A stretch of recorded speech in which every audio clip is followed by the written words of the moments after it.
بسم الله الرحمن الرحيم. ذكريات المونديالية استكمالا لسلسلة ذكريات المونديالية عن ذكرياتي عن بطولات كأس العالم والمونديال. النهاردة معادنا إن شاء الله مع ذكريات المونديالية عن كأس العالم 2010 في جنوب أفريقيا. في البداية لازم أنوه عن شعوري وقتها بحزن شديد جدا لعدم تأهل المنتخب المصري لهذه البطولة، وهي أول بطولة في التاريخ بتقام في قارة أفريقيا. ولو نفتكر ان البطولة دي اقيمت في جنوب افريقيا، وكان قبليها في 2004 كانت مصر مقدمة على ملف المونديال هي والمغرب وجنوب افريقيا، وللأسف كان جنوب افريقيا هي اللي كسبت ملف التقديم، ومصر للأسف يعني طلعت بصفر المونديال الشهير. كمان في التصفيات مصر وصلت للمرحلة النهائية خالص مع منتخب الجزائر، ولعبنا ماتش ام درمان، وللأسف اتغلبنا مع الجيل الذهبي مع الكابتن حسن شحاتة أسطورة كرة القدم المصرية الأول بلا منازع كلاعب وكمدرب في رأيي الشخصي.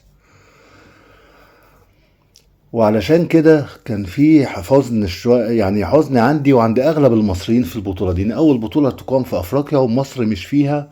ومصر كانت قريبة جدا وكان جيل ذهبي، ومصر كانت عملت كل حاجة من 2004 ل 2010 إلا الوصول لكأس العالم.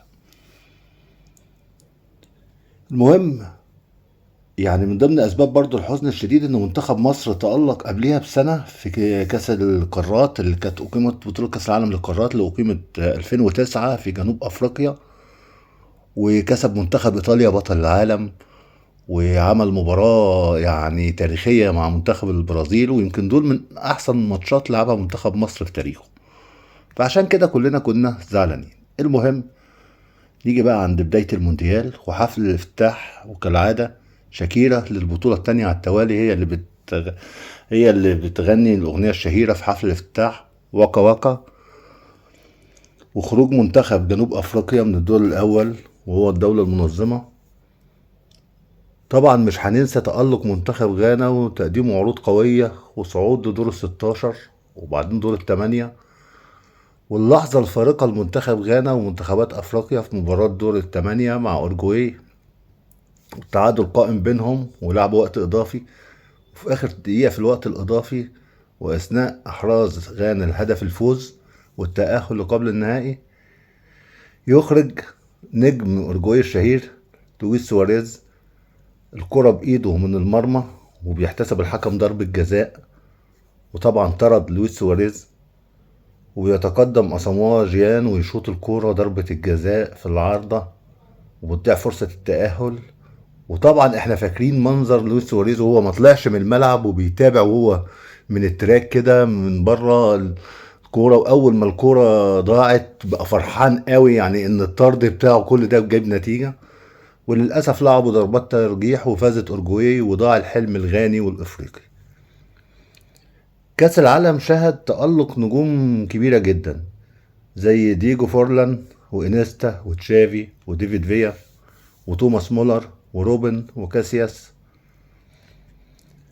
النهائي بين اسبانيا وهولندا، وفوز اسبانيا في الوقت الاضافي بهدف اندرياس انيستا، وفوز مستحق او محبب ليا للمنتخب الاسباني، لان كان منتخب قوي وممتع جدا وقتها، كان لسه كسبان اليورو 2008 قبليها، ودي كانت فترة ذهبية. حتى هو كمان كسب اليورو بعديها 2012.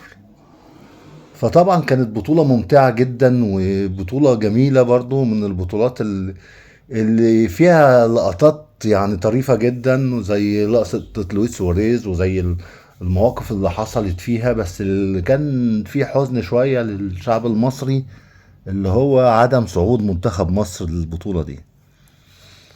عموما فازت اسبانيا على هولندا في النهائي، وهولندا ما زالت بتعاني من عقدة النهائيات، تالت نهائي كاس عالم توصل له وبرضه ما تكسبش النهائي. وصلت قبل كده في 74 مع ألمانيا الغربية على أرضها واتغلبت، ووصلت في 78 مع الأرجنتين على أرضها، على أرض الأرجنتين، يعني على أرض ألمانيا الغربية وعلى أرض الأرجنتين. وبعدين توصل في 2010 مع أسبانيا على أرض جنوب أفريقيا وبرضه تتغلب.